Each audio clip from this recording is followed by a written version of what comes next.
Bismillahirrahmanirrahim. Alhamdulillahi rabbil alamin. Wassalatu wassalamu ala asyrafil anbiya'i wal mursalin wa ala alihi wa sahbihi ajma'in. Asyhadu an la ilaha illallah wahdahu la syarika lah. وأشهد أن محمدا عبده ورسوله. اللهم صل وسلم على نبينا محمد وعلى آله وصحبه ومن تبعهم بإحسان إلى يوم الدين. أما بعد. Assalamualaikum warahmatullahi wabarakatuh. Muslimin dan muslimat, tuan-tuan, puan-puan yang Allah rahmati, lagi Allah kasihi sekalian, alhamdulillah kita bersyukur sebanyak-banyaknya kepada Allah Subhanahu wa taala dengan kita memperbanyakkan puji-pujian kepada Allah Subhanahu wa taala pada pagi ini. Kita dapat bertemu sekali lagi seperti mana yang kita telah rancangkan, pertemuan pada hari Isnin pagi jam 9. Kita akan sama-sama mempelajari tentang ayat-ayat Al-Quranul Karim yang bertemakan, yang bertajuk kepada tajuk tentang doa-doa yang terbaik di dalam Al-Quranul Karim. Sudah pasti dalam banyak-banyak doa yang datangnya dari Allah Subhanahu wa taala itu adalah yang paling terbaik. Begitu juga doa-doa yang diajarkan oleh Rasulullah sallallahu alaihi wasallam. Pagi ini adalah merupakan pertemuan kita buat kali yang ke-15. Ini bermakna hari ini kita masuk kepada minggu yang ke-15. Pejam-celik kita sudah bersama hampir 15 minggu termasuklah hari ini. Secara tidak langsung dengan rahmat dari Allah Subhanahu wa taala, kalau kita campur dengan pembelajaran kita pada pagi ini 15 jam, insya-Allah kita telah sama-sama berada pada majlis ilmu. Semoga jam-jam yang kita gunakan itu, waktu yang kita gunakan itu, Allah Subhanahu wa taala catat sebagai amal soleh kita di hadapan Allah Subhanahu wa taala.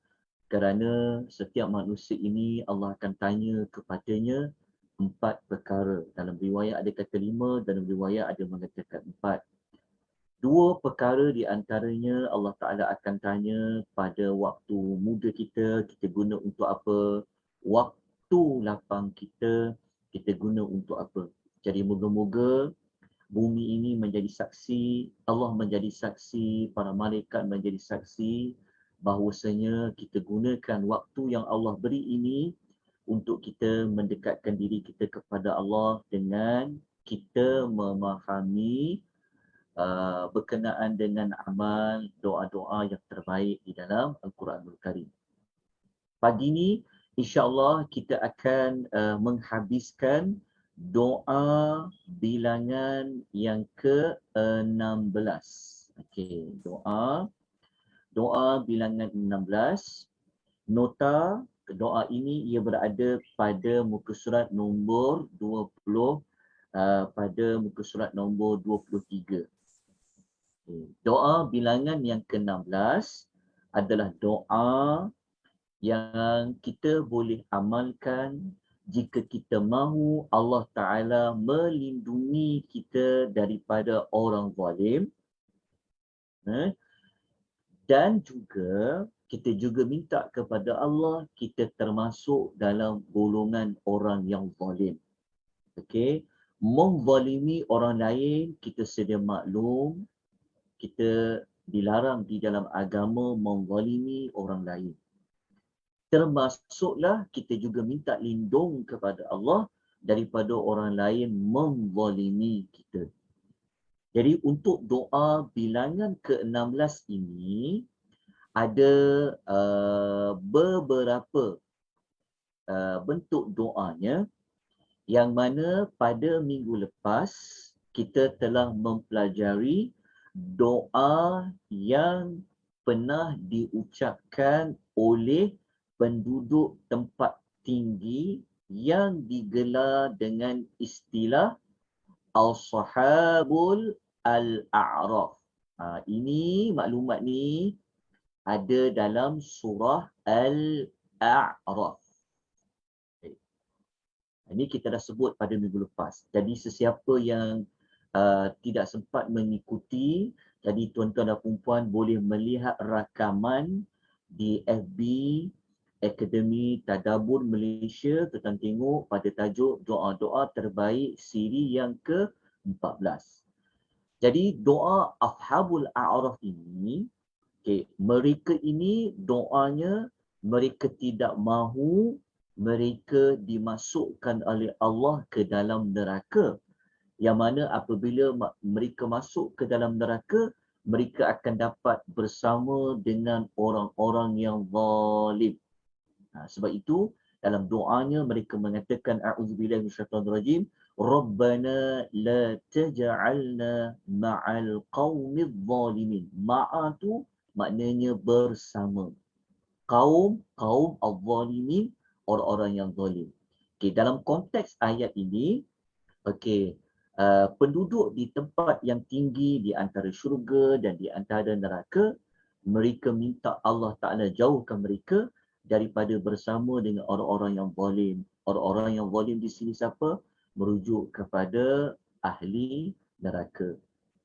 Jadi doa ini walaupun kisah dia spesifiknya tentang penduduk tempat tinggi, namun dari sudut pengajarannya kita boleh baca dalam doa-doa kita kepada Allah supaya kita hidup dekat muka bumi Allah Ta'ala ni, kita ni tidaklah bersama dengan orang-orang yang menzalimi Allah, menzalimi orang lain, kan? Termasuk kita tak mahu jadi orang yang menzalimi diri sendiri. Kemudian pada minggu lepas kita telah terangkan doa Nabi Allah Musa alaihimussalatu wassalam. Doa Nabi Allah Musa ini, kita telah sebut tentang doa beliau minta Allah Ta'ala lindung dia daripada dia ditangkap oleh kaum yang zalim. Kaum yang zalim pada ayat ini, kaum zalimin, merujuk, sebab kalau kita rujuk pada minggu lepas tu, merujuk kepada pembesar Firaun yang ingin menangkap Nabi Allah Musa. Pembesar-pembesar Firaun itu termasuklah Firaun. Sebab apa? Sebab mereka mengikuti arahan Firaun. Jadi Firaun itu juga Allah sebutkan dia, pembesar-pembesar dia, Allah sebutkan mereka adalah qaumi al-zalimin, adalah kaum yang zalim. Jadi kita juga boleh baca doa ini semoga Allah Ta'ala selamatkan kita. Kalau yang mula-mula tadi, kita tak nak jadi orang yang zalim, tak nak bersama dengan kumpulan orang yang zalim, namun daripada ayat ini, kita juga minta lindung kepada Allah daripada orang-orang yang zalim. Dan pada pagi ini, kita akan memulakan dengan doa umat Nabi Allah Musa alaihimu salatu wassalam. Doa umat Nabi Allah Musa alaihimu salatu wassalam. Umat di sini kita boleh letakkan dengan bahasa lain adalah kaum Nabi Allah Musa alaihimu salatu wassalam. Maklumat ini dinyatakan oleh Allah dalam surah Yunus ayat 85 hingga ayat nombor 86. Kalau di dalam Quran, ayat 85-86 ni kita boleh temui pada muka surat 387 baris yang ke-15. Bawah sekali rasanya. Maafkan saya, bukan 387. Surah Yunus ni dia surah awal-awal kan. 218. Maafkan saya. ayat 85 hingga 86 ni, ayat dia berada pada muka surat nombor 218. Okey, sesiapa yang dia sempat tengok Quran terjemahan, dia ada mushaf, mungkin boleh semak apa yang saya sampaikan, apa yang saya kongsikan. Kadang-kadang memang banyak salahnya. Jadi saya perlukan teguran daripada tuan-tuan dan puan-puan. Okey. Ayat dia muka surat 218 berada pada baris yang ke-9 dengan baris yang ke-10. Okey, baris 9 dengan baris 10. Okey, jumpa kalau siapa yang buka Al-Quranul Karim. Okey. Sebelum tu saya ingin kepastian suara saya boleh didengari dengan jelas atau bagaimana? Jelas, Jelas, Ustaz. Jelas. Oh, kita alhamdulillah. Saya tengok diam je semua orang risau juga saya ni. Rupanya ada punya. Okey, alhamdulillah. Jelas ya, alhamdulillah. Syukur. Nota yang saya paparkan nampak dengan jelas? Okey. Nampak, Ustaz. Okey. Saya guna PDF ni. Saya guna dokumen yang telah di PDF kan. Yang ni saya memang telah besarkan. Jadi, kalau tuan-tuan ikuti mana-mana kelas selepas ini, kalau pembimbing itu, penceramah itu atau ustaz yang membimbing tu, jika dia guna bentuk PDF, jadi boleh minta dibesarkan. Sebab kadang-kadang sebab tu kadang-kadang kita tengok ada juga guna bentangkan nota, guna PDF tapi kecil berbenar kan. Jadi sebab tu ada orang suka tengok di FB sebab dia lebih besar. Tapi sebenarnya dokumen bentuk PDF ni kita boleh besarkan dia. Contoh kalau saya besarkan dia, saya boleh zoom dia, ni lagi besar. Nampak tak? Jelas jadi maknanya kalau lepas ni, kalau ada mana-mana pembimbing dalam Akademi Tadabbur yang menggunakan nota bentuk PDF, mohon izin kepada beliau supaya beliau besarkan dokumen tersebut supaya lebih nampak. Kadang-kadang pelajar-pelajar ni dia malu nak cakap. Nak cakap, tak nak cakap. Okey, tak apa. Nanti tolong maklum. You faham, Ustaz. Okay, saya faham sangat kan. Kenapalah diorang kan. Saya sendiri kadang-kadang nak cakap pun takut nanti mencelah pula kan. Okey, tak apa. Tapi saya ingatkanlah. Okay, kalau saya tunjukkan tak nampak, tolong bagi tahu. Ya, supaya kita dapat betul-betul dapat jelas Okey. Kita tengok doa ni, dia bermula doa ni doa kaum Nabi Allah Musa alaihi wassalatu wassalam. Okey, mereka mengatakan Rabbana la a'udzubillahi minasyaitonir rajim. Rabbana la taj'alna fitnatan lil qaumidh zalimin. Okey. Wahai Rabb kami, la taj'alna, janganlah engkau jadikan kami fitnatan. Perkataan fitnatan ni adalah sasaran fitnah. Maksudnya fitnah lah. Okey, nanti saya akan terangkan fitnah. Fitnah bagi siapa? Lil qaumil zalimin. Bagi kaum yang zalim. Okey. Kaum yang zalim dekat sini, dia dikaitkan dengan Firaun. Okey, tulis siap-siap. Kaum yang zalimin dekat sini, kaum yang zalim ni, dia merujuk kepada Firaun. Dia merujuk kepada pembesar Firaun. Okey. Jadi di sini kita sedia maklum kalau siapa yang mengikuti pernah mempelajari tentang kisah Nabi Musa, memang Firaun beliau memang tidak mengizinkan siapa-siapa pun yang mengikuti agama Nabi Allah Musa dengan agama Nabi Allah Harun. Jadi siapa-siapa yang mengikuti Nabi Allah Musa, maka dia diancam dengan bunuh dan sebagainya. Jadi ada orang yang telah beriman kepada Nabi Allah Musa alaihi wassalatu wassalam. Maka apabila mereka nak beriman kepada Nabi Allah Musa, maka mereka berada dalam keadaan yang takut. Macam mana ni nak ikut Musa sedangkan Firaun ni sangat zalim. Jadi kalau tuan-tuan baca sebelum ayat nombor 85 dengan 86 ni, okey, tuan-tuan dan puan akan menemui yang Nabi Allah Musa sendiri yang telah mengusulkan supaya jangan takut, bertawakallah kepada Allah. Tapi kena baca sebelum ayat nombor 85 lah. Kita kena baca pada ayat nombor dia bermula pada ayat nombor 84.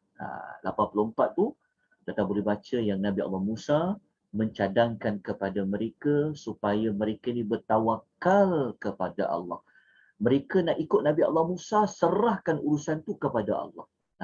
Daripada cadangan Nabi Allah Musa itulah, maka keluarlah doa ini. Maknanya kaum yang nak mengikut Nabi Allah Musa tu, mereka pun bacalah doa ni. Doa yang ayat 85 dan sampailah ayat nombor 86. Jadi mula-mula mereka kata, wahai Rabb kami. Kita dah ulas Rabb tu apa. Apabila sebut Rabb itu, dia dikaitkan dengan Allah yang mentadbir, yang mengurus. Yang mentadbir Firaun adalah Allah. Yang menguruskan Firaun juga adalah Allah. Jadi semua makhluk ni diuruskan oleh Allah. Maka kalau kita nak minta perlindungan, kita mintalah kepada Tuhan yang menguruskan semua perkara. Jadi mereka kata, jangan engkau jadikan kami sasaran fitnah bagi kaum yang zalim. Okay, nanti saya akan terangkan sasaran fitnah ni apa. Lepas tu mereka minta yang kedua, wanajshina birahmatika minal qaumil kafirin, dan selamatkanlah kami dengan rahmatmu daripada angkara kaum yang kafir. Kaum yang kafir, semua orang kafir dia dipanggil zalim. Ya, semua orang yang kafir kepada Allah dia adalah zalim. Namun begitu, tidak semua orang yang ada gelaran zalim dia itu adalah kafir. Itu perbahasan tentang zalim. Okey, sekarang kita nak tengok. Kita nak fahamkan lagi doa ni, apa maksud fitnah dekat sini. Mereka kata, ya Allah, jangan engkau jadikan kami ini sasaran fitnah. Apa makna fitnah di sini? Perkataan fitnah di sinilah yang kita nak ulas. Adakah maksud fitnah dekat sini seperti yang kita selalu ucapkan ataupun yang selalu kita dengar? Kalau dalam orang Melayu, kalau disebut fitnah, maknanya jangan buat-buat cerita. Kan? Jangan tuduh orang. Okey, di dalam Quran, dia tidak bermakna begitu. Jadi, saya telah sebut pada minggu lepas supaya mengambil nota tajuknya tentang kalimah fitnah menurut Al-Quran. Jadi saya harap tuan-tuan dan puan telah pun mendapat nota ini. Kalau nak dapatkan nota ni ataupun kata, lah terlepas pandanglah Ustaz, macam lupa. Okey, tak apa. Boleh ambil nota tersebut di Google Drive. Dekat dalam ruangan chat di Zoom, saya telah letakkan link Google Drive yang bertajuk nota pelbagai. Dekat nota pelbagai tu, tekan je dekat situ, nanti akan keluar banyak nota. Ambil nota tajuk kalimah fitnah menurut Al-Quran. Begitu juga kepada tuan-tuan dan puan-puan yang mengikuti secara langsung di FB Akademi Tadabbur ataupun rakaman, saya telah tinggalkan maklumat itu di bahagian komen. Jadi tolong ambil nota kalimah fitnah menurut Al-Quran. Baik. Secara tak langsung, mari kita belajar. Kalau Allah gunakan perkataan fitnah di dalam Quran, maknanya apa? Jangan sama sekali maksudkan kalimah fitnah di dalam Quran sama macam kita guna perkataan fitnah tu. Tidak ada kaitan langsung.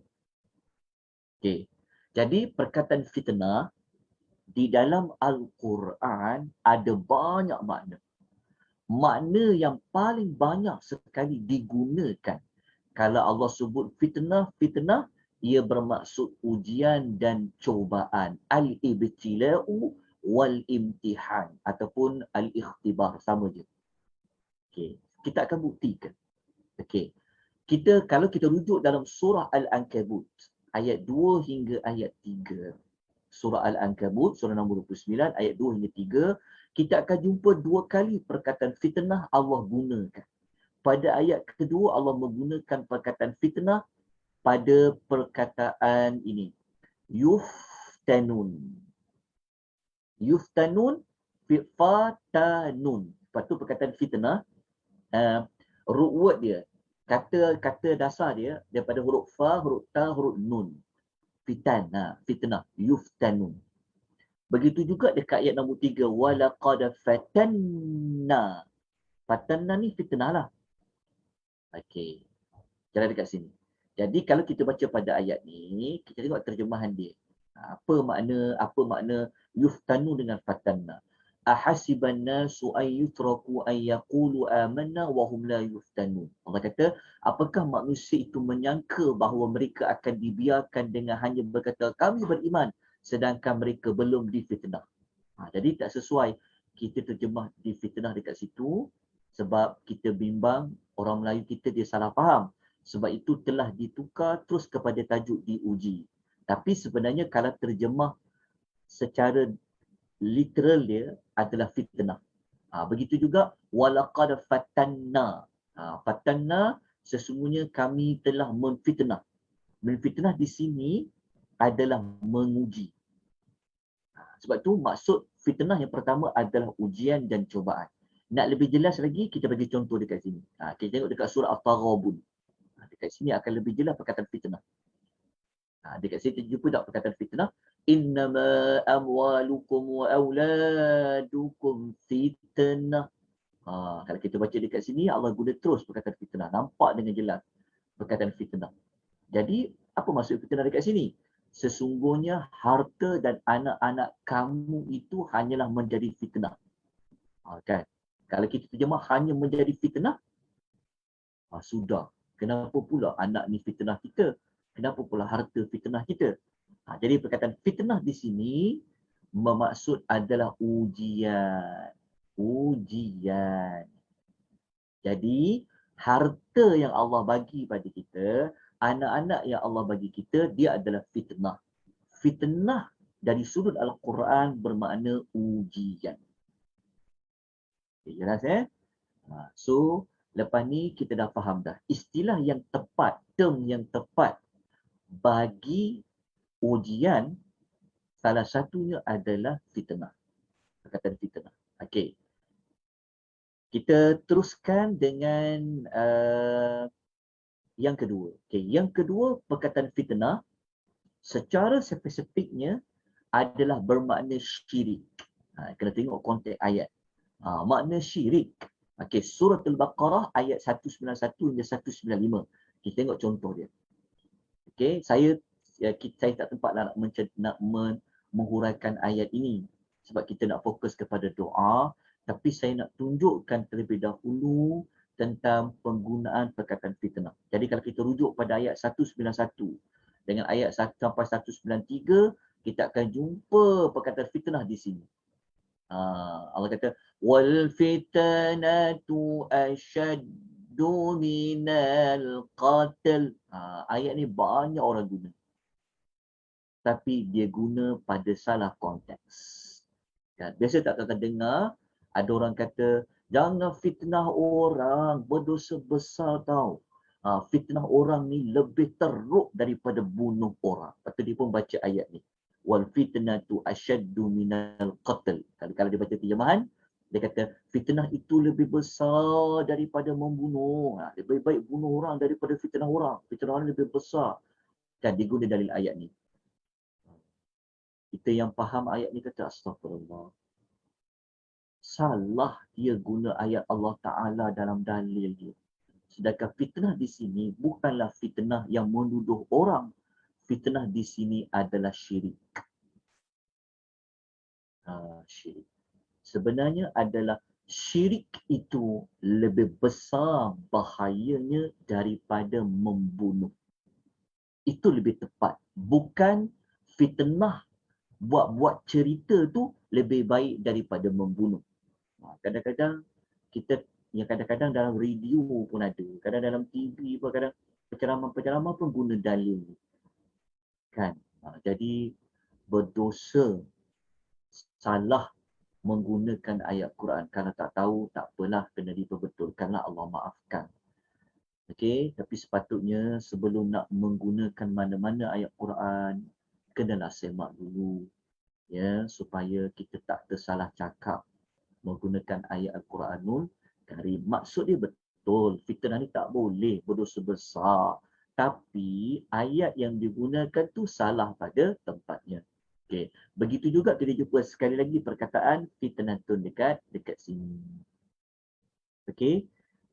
Okey, ni merujuk kepada syirik. Okey, dah selesaikan maklumat ni. Okey. Kita terus pergi kepada satu hadis di bawah ni. Okey, hadis di bawah ni saya nak berikan tuan-tuan jawapan. Kalau fitnah, kalau kita nak guna bahasa Arab, kalau orang Melayu sebut fitnah. Kalau dalam bahasa Arab, fitnah yang orang Melayu maksud tu sebenarnya ada dalam hadis Nabi. Quran pun sebut. Tapi bukan perkataan fitnah. Perkataan yang Nabi gunakan adalah buhtan dekat sini. Ni, buhtan. Buhtan tu maksudnya ba, ha, ta, alif, nun. Gariskan. Buhtan. Ini baru betul. Fitnah yang orang Melayu kata, orang kata menuduh orang kan. Buat cerita tak benar. Orang Melayu kata itu fitnah. Okey, dalam bahasa Quran dan hadis, fitnah yang seperti itu dia panggil buhtanun. Tulis. Buhtanun. Okey, saya tunjukkan bagaimana Nabi SAW sebutkan. Ini cerita tentang orang yang mengumpat.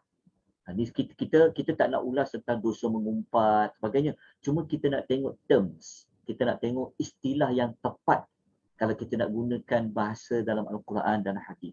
Okey, kalau fitnah dia panggil ghibah. Dia fitnah dalam bahasa Quran dan hadis dia panggil al-ghibah. Ghibah. Okey, kalau buat cerita tak betul dia panggil buhtan.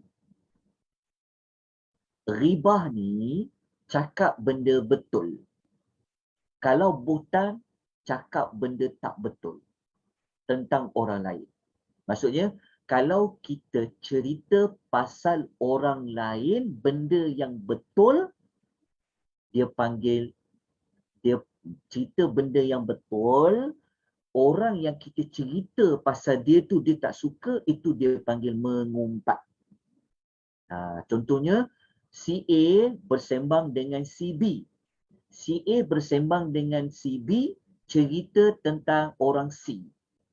Jelas tak? Tapi orang C tak suka cerita dia diperkatakan oleh si A dengan si B. Walaupun cerita benar.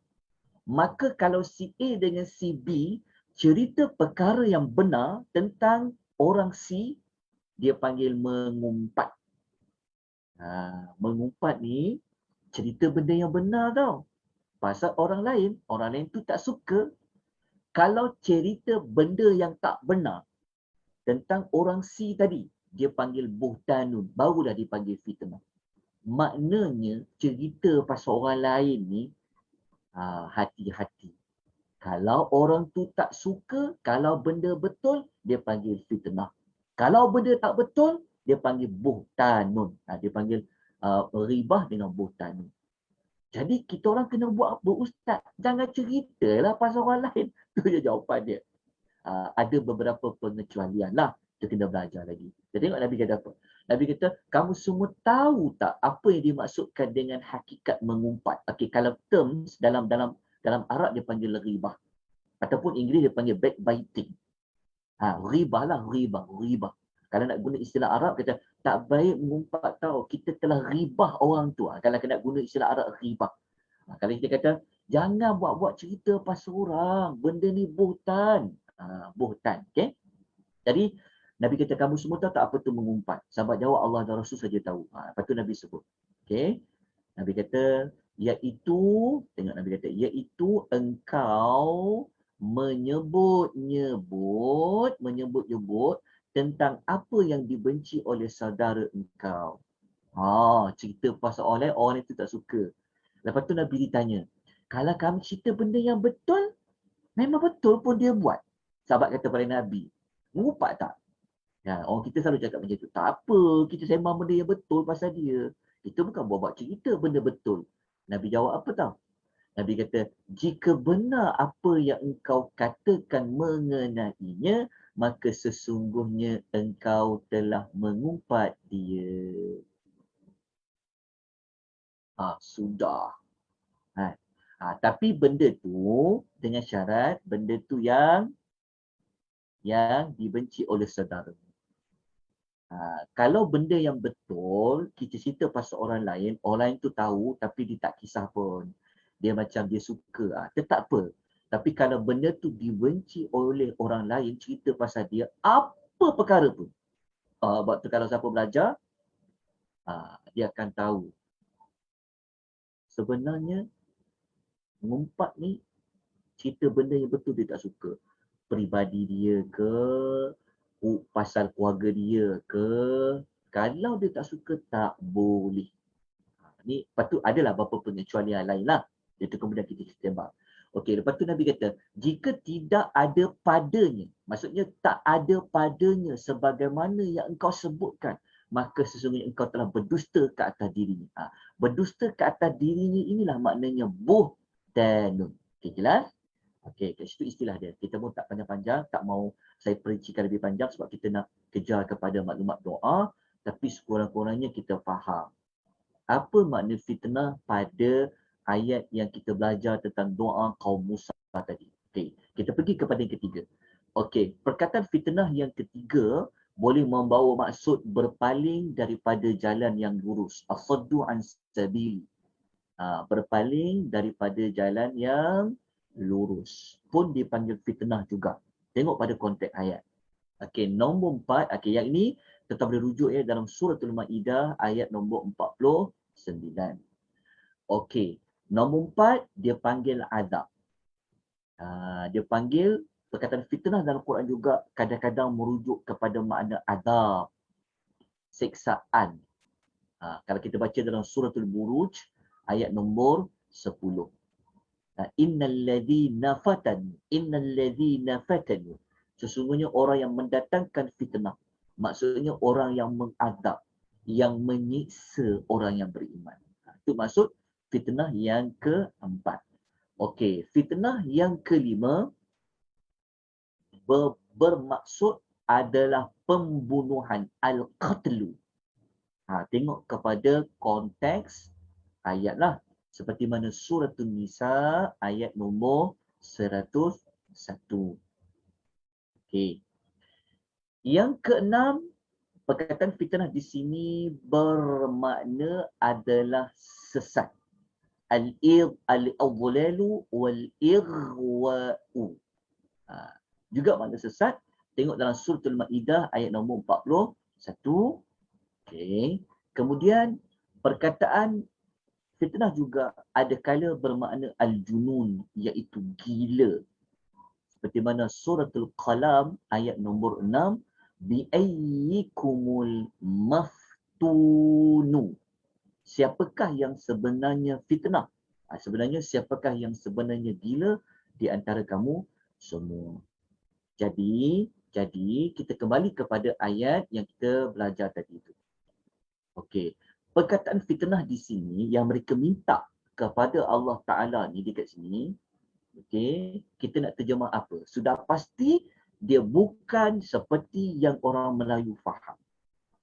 Tetapi fitnah di sini dia dikaitkan ia dengan yang paling jelas, dikaitkan dengan yang tadi tu, yang ujian tadi, itu yang pertama. Ujian, cobaan tadi. Lepas tu pula dari sudut makna azab, dari sudut makna siksaan. Dia merujuk kepada perkataan fitnah di sini. Kalau lebih spesifik lagi, perkataan fitnah di sini, kaum Nabi Allah Musa ni Mereka tidak mahu apabila kita kena tahu Firaun ni orang yang ada kuasa. Okey, dia boleh tangkap siapa saja dia suka, dia boleh bunuh siapa saja dia suka. Okey. Jadi apabila kalau mereka ditangkap, kalau mereka dibunuh contoh kan. Jadi nanti akan jadi fitnah kepada agama. Fitnah kepada agama apa? Nanti orang akan kata seolah-olah kalau betul lah mereka ni orang yang benar, kenapa mereka tak menang lawan Firaun? Kenapa mereka boleh dibunuh oleh Firaun? Kita faham tak maksudnya? Sebab seolah-olah nanti kalaulah mereka yang nak beriman dengan Musa ni, kalau mereka contohnya kalau mereka ditangkap ke ataupun mereka ini mereka diseksa ke, jadi mereka tak nak mereka ditangkap ke, mereka diseksa ni dan mencemarkan agama Nabi Musa. Mencemar dari sudut apa? Mencemarkan dari sudut mereka-mereka ini salah faham. Mereka ingat mereka yang ditangkap, diseksa tu orang-orang yang tak benar. Kalau mereka benar, tentu Allah tolong mereka dan sebagainya. Itulah maksud fitnah pada ayat ini. Seperti mana yang diterangkan oleh Al-Imam At-Tabari. Jelas tak? Dia kata, wahai Rabb kami, janganlah engkau jadikan kami sasaran fitnah bagi kaum yang zalim. Maksud dia, mereka minta pada Allah supaya mereka ini tahu benda yang benar. Yang benarnya, mereka yang benar dan betul adalah mereka yang ikut Nabi Musa. Bukan mereka yang ikut Firaun. Itulah antara maksud doa sasaran fitnah dekat sini. Okey. Kemudian mereka doakan minta selamat daripada angkara kaum yang kafir. Ni kita sedia maklum. So kita boleh baca juga doa ni. Okey. Supaya kan zaman sekarang ni zaman fitnah kan. Zaman yang banyak tipu daya kan. Banyak benda yang terbalik. Orang yang benar kita kata dia tak benar. Orang yang tak benar kita angkat dia benar. Orang tak amanah kita kata dia amanah. Orang tak amanah kita kata dia amanah. Itu sebenarnya adalah fitnah.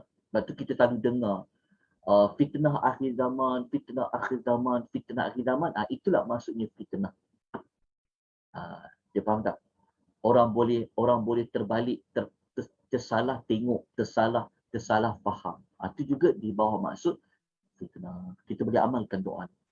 Ya, supaya Allah Subhanahu Wa Taala tunjukkan siapa yang benar. Orang yang tidak benar ni, tunjukkan dia tidak benar. Okey, kita teruskan dengan doa Nabi Allah Lut alaihi wassalatu wassalam. Okey, doa Nabi Allah Lut ni, dia tidaklah jumpa pada perkataan zalim. Kita tak jumpalah perkataan zalim. Kalau macam ni ada jumpa perkataan zalimin. Tetapi dia guna perkataan mufsidin. Mufsidin ni dia sama macam pernah dengar tak istilah fasadkan. Orang yang fasad, melakukan kefasadatan. Dia panggil mufsidin. Mufsidin dia hampir sama dengan zalimin. Cuma zalimin, kalau perkataan zalim, dia umum. Zalim maknanya semua orang yang berdosa dia panggil zalim. Dia istilah dia macam tu. Tapi tidak semua orang yang zalim tu dia itu orang kafir. Kena faham macam tu. Semua orang yang melakukan kesalahan pada Allah kan, ada kekurangan pada Allah, buat maksiat dipanggil zalim. Okay. Tetapi jenis-jenis zalim tu ada banyak. Maka yang paling zalim sekali adalah orang-orang yang kafir. Orang melakukan kesyirikan. Tapi tidak semua orang berdosa tu dia itu jatuh ke dalam syirik. Tidak semua orang berdosa itu dipanggil kafir. Okay, kena faham dulu perkataan zalim. Okey. Perkataan mufsidin dekat sini yang doa Nabi Allah Lut. Kita baca dulu. Doa Nabi Allah Lut, semua orang tahu. Kisah Nabi Allah Lut ni kisah dia berhadapan dengan siapa? Nabi Allah Lut kan dia berhadapan dengan satu kaum Okey, kaum yang terkenal dengan perbuatan yang sangat teruk. Kita istilah mudah kita perbuatan homoseksual. Nabi Allah Lut, Allah Ta'ala hantar dia pergi ke satu tempat yang tempat itu adalah mereka melakukan perbuatan homoseksual. Mereka tak suka pada perempuan, tapi mereka suka lelaki sesama lelaki. Kita sebut gay lah. Okey. Jadi perbuatan mendatangi lelaki dengan lelaki ni, Quran menyebutkan ia termasuk dalam perbuatan al-mufsidin. Mufsidin dekat sini maksudnya adalah orang yang melakukan kerosakan. Orang yang gay, orang yang homoseksual. Mereka ini adalah orang yang melakukan kerosakan di muka bumi. Quran panggil istilah dia al-mufsidin. Kalau bagi ramai lah. Kalau ramai, dia panggil mufsidin. Orang yang fasad, orang yang pelaku tu dia panggil orang yang fasad. Okey, jelas tak? Jadi ramai orang yang fasad dipanggil mufsidin. Jadi mufsidin ni dia termasuklah orang yang zalim. Okey. Walaupun kita jumpa perkataan zalim, tapi kita boleh gunakan doa ini untuk minta Allah Ta'ala tolong kita. Rabbin surni alal qaumil mufsidin. Ya Rabbku, tolonglah aku. Aku dekat sini dalam konteks masa dalam ayat ni sudah tentulah Nabi Allah Lut. Betul? Nabi Allah Lut. Dalam konteks ayat ni mula-mulalah. Sebab kita belajar ini doa Nabi Allah Lut. Tapi dari sudut pengamalan doa ini, kita boleh baca juga sampailah ke hari ini. Jadi kita boleh minta kepada Allah. Dia sebenarnya bukan doa ni kepada orang yang homoseksual saja. Tak. Sebenarnya mufsidin ni orang munafik. Dia termasuk dalam orang yang melakukan kerosakan. Orang kafir pun sebenarnya boleh dimasukkan di bawah orang yang melakukan kerosakan di muka bumi. Kerosakan di muka bumi ni kalau kita belajar dengan lebih terperinci, dia begini. Bumi kita ni sebenarnya penuh dengan rahmat, kan? Langit, bumi ni kan penuh dengan keberkatan dia, kan? Pokok-pokok tumbuh, keluarkan hasil, semua ada berkat, kan? Tetapi langit ni kadang-kadang dia terkesan. Langit ni dia boleh terkesan, bumi ni boleh terkesan, lautan boleh terkesan disebabkan orang-orang yang berada di bumi itu jika mereka melakukan dosa, maksiat, keingkaran kepada Allah, dia boleh rosakkan bumi. Rosakkan bumi itu dia panggil mufsidin. Rosak macam mana? Bumi ni dah tak nak keluarkan hasil dia sebab apa? Sebab orang berdosa ada di atasnya. Itu dipanggil melakukan kerosakan.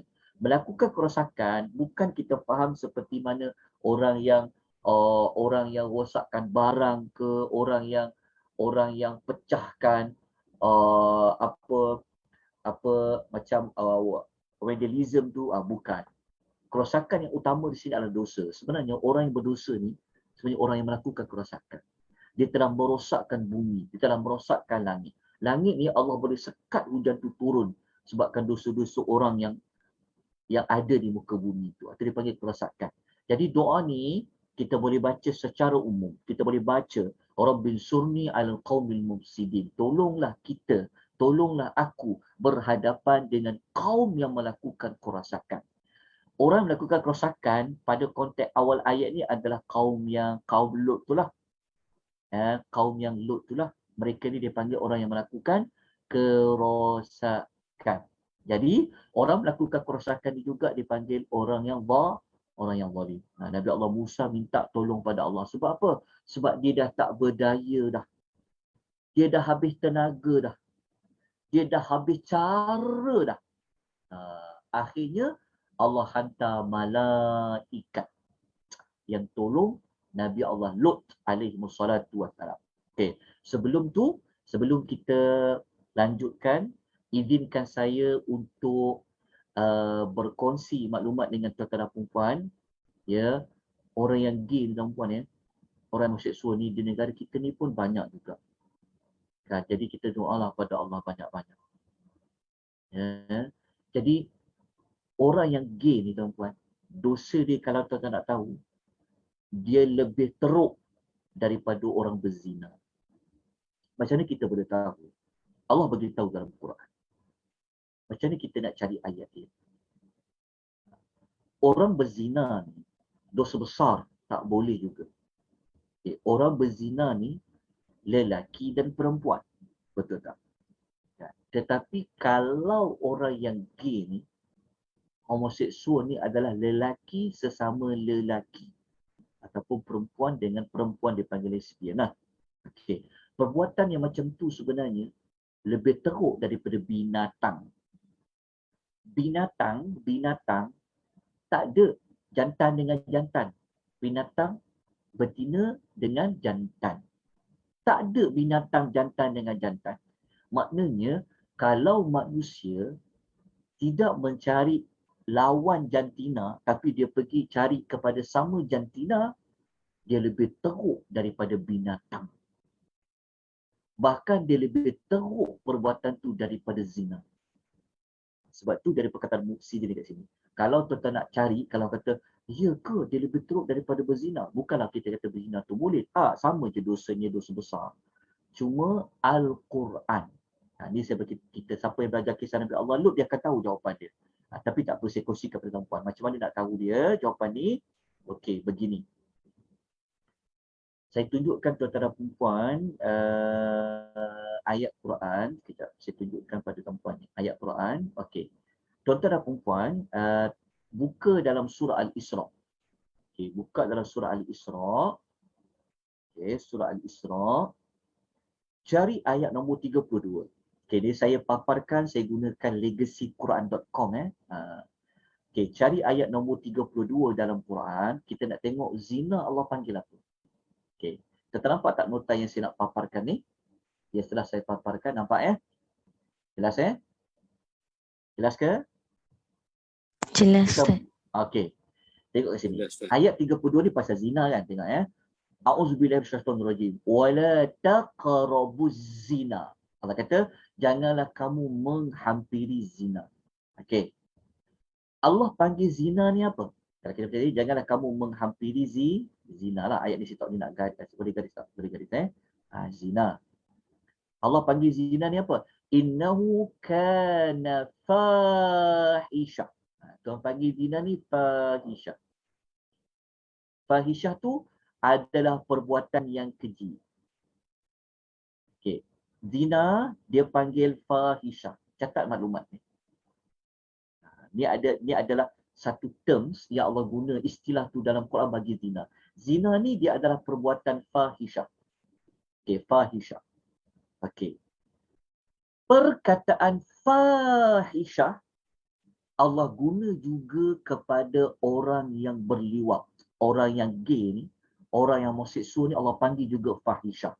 Cuma ada beza. Beza kat mana? Okey, ingat. Zina Allah panggil dia fahisha, perbuatan yang keji. Perbuatan keji ni lebih buruk daripada buruk lah. Dalam banyak-banyak perbuatan buruk, yang buruk yang besar adalah zina lah. Okay, dia panggil fahisha. Okay, jelas. Tetapi ketika Allah menyebut tentang perbuatan orang yang gay macam qaul Lut ni, Allah guna fahisha juga. Cuma Allah ada tambah perkataan alif lam. Al-fahisha. Kalau zina Allah tak ada guna al-fahisha. Tapi Allah guna terus je fahisha, fahisha, fahisha. Tapi orang liwat Allah guna al-fahisha. Okay, saya tunjukkan tuan-puan ayat dia. Saya minta tuan-tuan salin. Saya minta tuan-tuan salin ayat dia. Okey, yang pertama dia duduk dekat surah Al-A'raf. Ayat nombor 80 dengan 81. Okey, kita buka surah Al-A'raf, saya tunjukkan tuan-puan buktinya. Okey, supaya kita kena minta pada Allah. Allah jauhkan kita daripada golongan mufsidin. Sebab Malaysia kita ni bahaya juga. Kita diam banyak benda ni. Jadi kita minta Allah Ta'ala jauhkan kita. Okey, saya minta tuan-tuan perempuan buka pada ayat nombor 80 dengan 81 suratul Al-A'raf. Okey, saya tunjuk pada tuan-puan ya. Perbuatan orang yang liwat ni, perbuatan gay ni lebih teruk daripada orang berzina. Macam mana kita nak tahu? Okey. Dalam Al-Quran, kalau Allah kata perbuatan orang yang gay ni, Allah guna perkataan Allah spesifik lagi jahat dia. Kalau orang zina tadi, Allah kata dia adalah perbuatan keji. Allah sebut keji itu umum. Dalam banyak macam perbuatan keji, zina itu termasuk perbuatan keji. Tetapi kalau liwat, Allah panggil dia macam spesifik lagi. Ayat nombor 80. Okay, saya tunjukkan pada tuan-tuan perempuan. Okay, 80. Okay, dekat sini. Cuba tak ayat nombor 80 saya paparkan. Sekarang saya paparkan. Okay, tengok di sini. Saya tunjuk contoh, lepas ni saya tak tunjuk contoh dah. Saya cuba bacakan ayat saja. Tengok, Lut kata apa? Waluton idh qala liqaumihi. Dan Nabi Lut, dia berkata, ingatlah ketika dia berkata kepada kaum. Dia kata apa? Atatunal fahisha. Nampak tak? Dia ada alif lam kat sini. Maknanya, nampak tak ada beza. Kalau zina tadi, dia tak ada al. Dia terus fa je. Maksud dia apa? Al-fahishah ni dia lebih teruk daripada fahishah saja. Kalau zina tadi fahishah saja. Tapi kan kalau kita baca zina tadi dia kata perkataan fa saja kan. Fahishata. Tapi kalau perbuatan liwat ni Allah tambah alif lam depan dia. Al ni maksudnya Allah Ta'ala nak kata dalam banyak-banyak yang teruk, inilah paling teruk. Macam tu. Dalam banyak-banyak perbuatan keji yang sangat keji. Al ni dia lebih spesifik. Dia panggil alif lam, dia panggil al-ma'rifah. Semua perbuatan liwat Allah ada tambah alif lam depan dia. Tak sama macam perbuatan zina. Saya tunjukkan lagi contoh perempuan. Kita salin Okey. Satu lagi, cuba tuan-tuan buka dalam suratul Syu'ara. Suratul Syu'ara. Nanti cari ayat. Sekejap ya. Kejap. Bukan Syu'ara. Suratul Namli.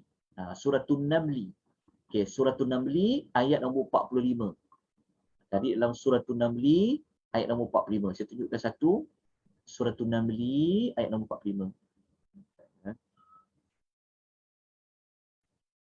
Okey, kita cari ayat nombor 40. Maafkan saya. Ayat 54. Maafkan saya. Ayat 54. Ayat nombor 54 dengan 55. Kita tengok ayat nombor 54. Saya tunjukkan tuan-tuan dan perempuan bukti.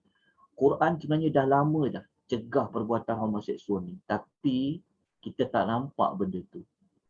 Sekali banyak orang bergerak di atas nama hak asasi manusia. Bahaya perbuatan ni. Dia boleh merosakkan bumi. Dia boleh merosakkan berkat langit. Maksudnya, disebabkan mereka-mereka ni, Allah boleh hilangkan berkat bumi dan langit.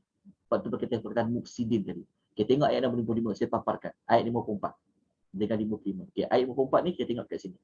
Allah kata apa? Waluton idh qala liqaumihi atatunal fahisha. Cuba kata-kata al-fahisha. Tengok ayat nombor 54. Kaum Lut.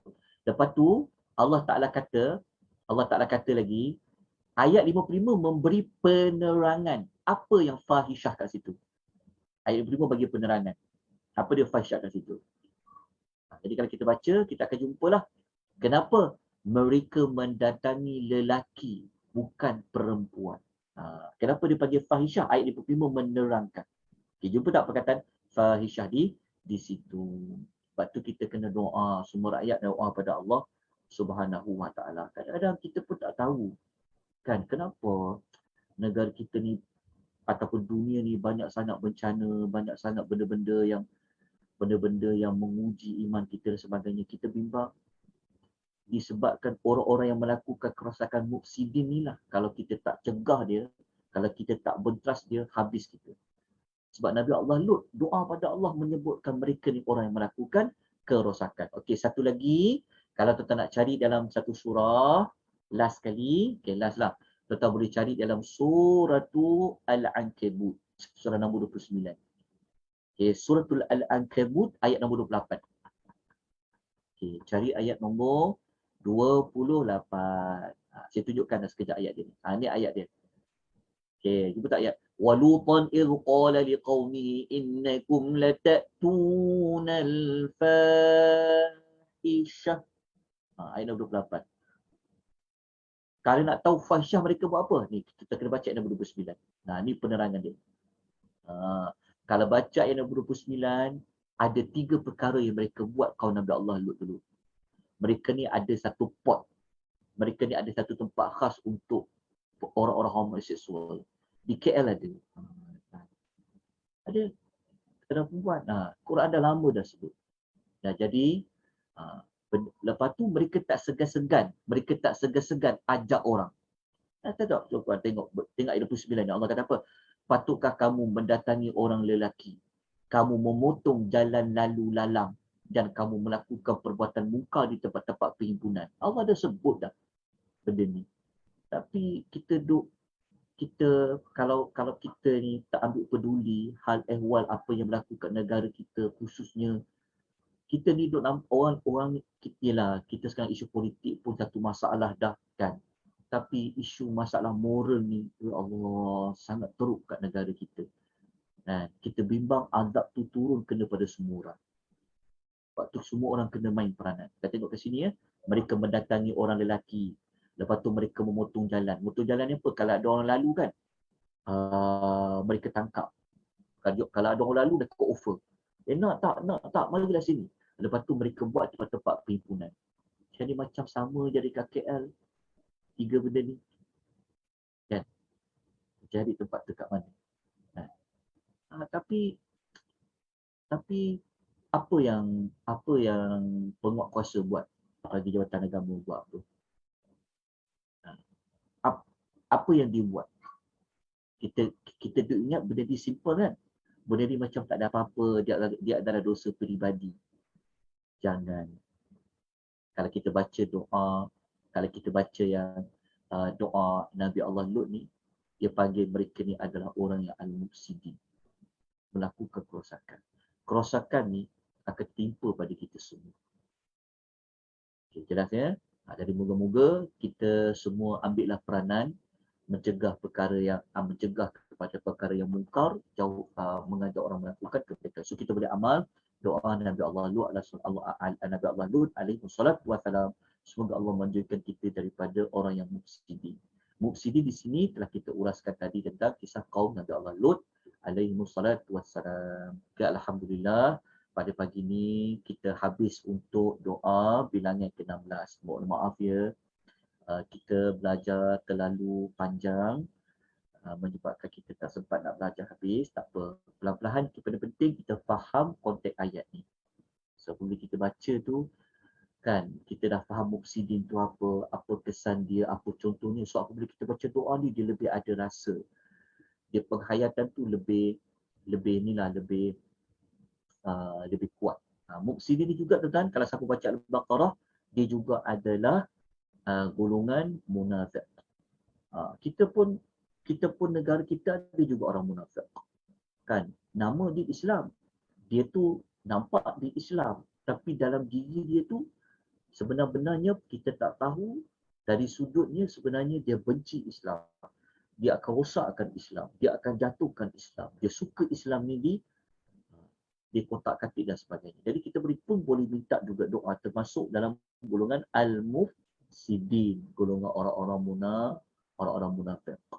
Jadi doa sangat. Kalau semua ayat doalah pada Allah dengan doa-doa ini yang kita minta Allah Ta'ala jauhkan. Kalaulah orang itu tidak boleh berubah, tapi moga-moga Allah selamatkan kita dari kalau Allah nak hantar bala, kan, kalau Allah nak hantar dalam bentuk bencana-bencana, janganlah kena pada kita. Tapi kalau kita buat tak kisah, buat tak tahu saja, kita pun boleh terjatuh dalam perbuatan bersyubhat dan sebagainya.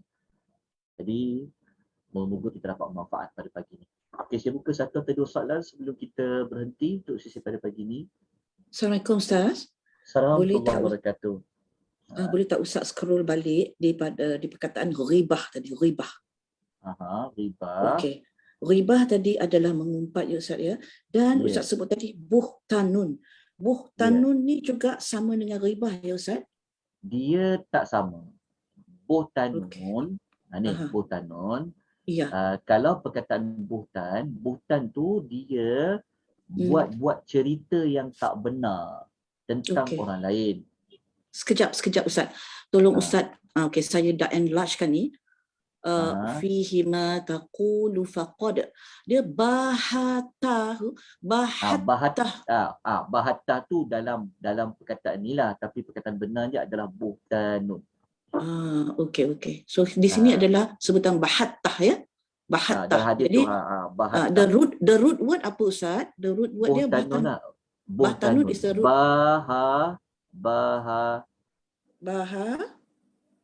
Ta alif nun tu. Okey. Buhtanun. Buhtanun ya. Buhtanun. Alright. Sekejap saya. Di sini bahattah ya, bahattah. Itu dalam konteks Nabi cerita.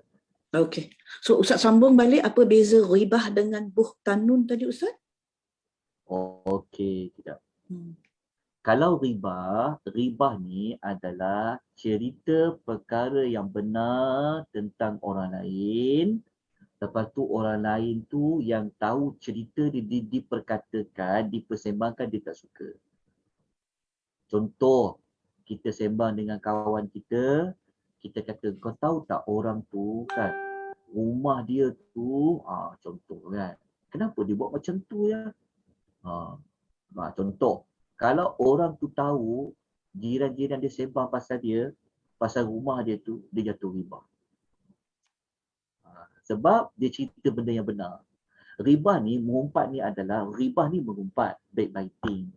Maksudnya mengumpat ni adalah menceritakan tentang orang lain perkara yang benar yang orang yang diceritakan tu dia tak suka.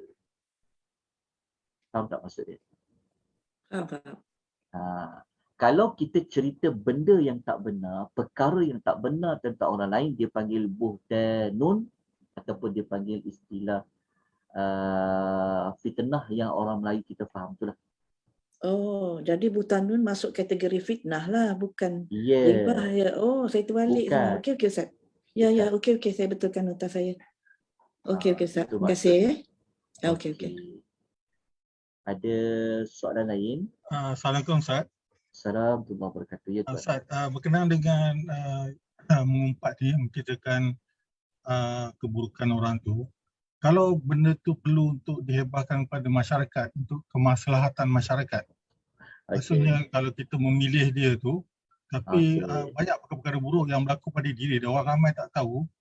Dan orang ramai memilih pula dia sebagai mungkin dia ketua ke, jadi itu akan memudaratkan masyarakat Ustaz. Macam mana tu Ustaz? Okey, terima kasih kepada yang bertanya.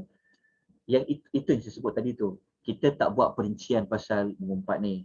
Sebenarnya kalau kita rujuk dalam Riyadhus Salihin, okey, dalam kitab Riyadhus Salihin ataupun boleh buka dalam kitab Al-Adhkar Al-Imam Nawawi, kalau nak paling detail lagi buka dalam Ihya Ulumuddin, karangan Al-Imam Al-Ghazali rahimahullah.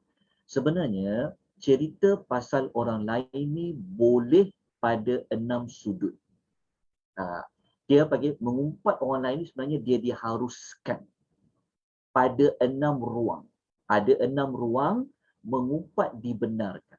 Dia bukan secara total tak boleh cerita pasal orang lain.